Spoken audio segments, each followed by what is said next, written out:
বন্ধুরা দেখো, আজকে আমি এই যে বিউলির ডাল কালকে রাত্রে ভিজিয়ে রেখেছিলাম, বিউলির ডালের রস বড়া করব। তো আজ আমাদের তো পৌষ সংক্রান্তিতে পিঠে পায়েস নেই। আমাদের পৌষ সংক্রান্তিতে দই চিড়া খায়। তো যাই হোক, এটা কালকে তো করা যাবে না, এটা আজকেই করব রসের বড়াটা। আমার মেয়ে খুব ভালোবাসে, ডোনা ভীষণ ভালোবাসে এটা। ও পিঠে পায়েস অত বেশি পছন্দ না, কিন্তু এটা খুব পছন্দ। তো চলো তাহলে এটাকে এখন মিক্সিতে একটু পেস্ট করে নিই। মিক্সির বাটিতে আমি নিয়ে নিয়েছি অর্ধেকটা, পুরোটা বাটবো না, পুরোটা একসাথে বাটলে বিউলির ডাল তো ব্লেডগুলো একটু ক্ষতি হতে পারে, ধারটা কমে যেতে পারে, বেশি লোড দেওয়া যায় না। তো যাই হোক, একটু লবণ দিয়ে দিলাম। এখন এটাকে আমি পেস্ট করে নিই। দেখো বন্ধুরা, এই যে এরকম পেস্ট করে নিলাম, একদম মিহি পেস্ট।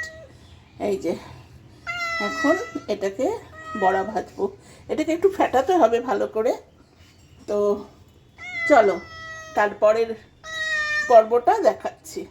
তো বন্ধুরা দেখো, আমি দুপাশে দুটো বসিয়ে দিয়েছি, কড়াইটা বসিয়েছি ভাজার জন্য, আর এখানে এখন আমি একটু গুড়ের রসটা বানানোর জন্য সসপ্যানটা বসিয়েছি।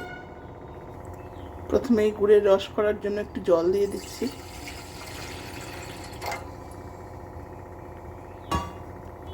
এখন এতে আমি খেজুর গুড় দিয়ে দিচ্ছি,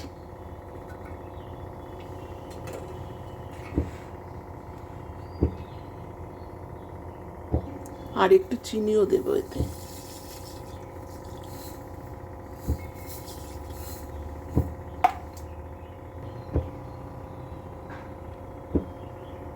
বন্ধুরা, গুড়ের রসটা আমার ফুটে গেছে, এটা হয়েই গেছে, এটা এখন বন্ধ করে দিচ্ছি।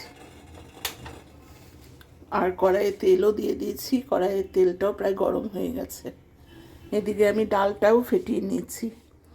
এটা আমার মোবাইলের চার্জ শেষ হয়ে যাওয়াতে ভিডিওটা তখন করতে পারিনি ফেটানোটা। যাই হোক, এটা ফেটিয়ে নিয়েছি খুব ভালো করে। এখন আমি এটা দিয়ে দিচ্ছি তেলে। বড়াগুলো আমার উল্টে পাল্টেও দেওয়া হয়ে গেছে, বড়াটা ছাড়া একটু বেশি হয়ে গেছে। বড়াগুলো কিন্তু সুন্দর ফুলে উঠেছে।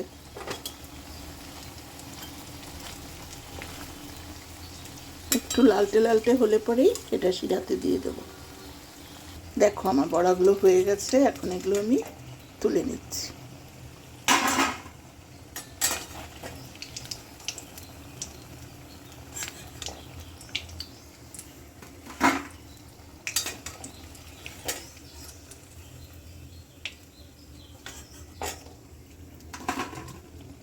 দেখো এগুলো আমার ভাজা হয়ে গেছে, আরও দিয়ে দিয়েছি কড়াইতে।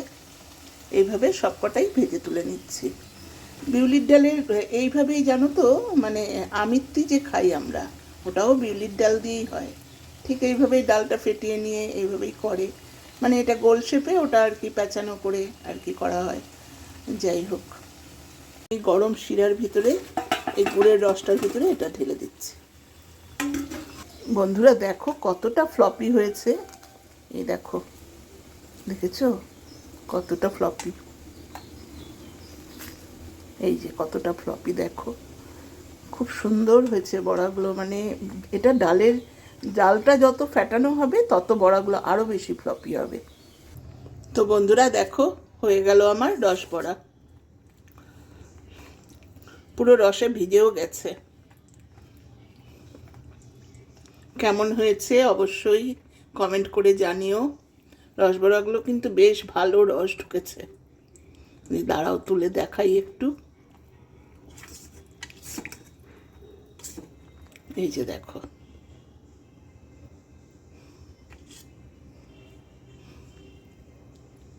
আর কটা বড়া এমনি ভেজে জলের ভিতরে ডোবালাম, দই বড়া করব বলে।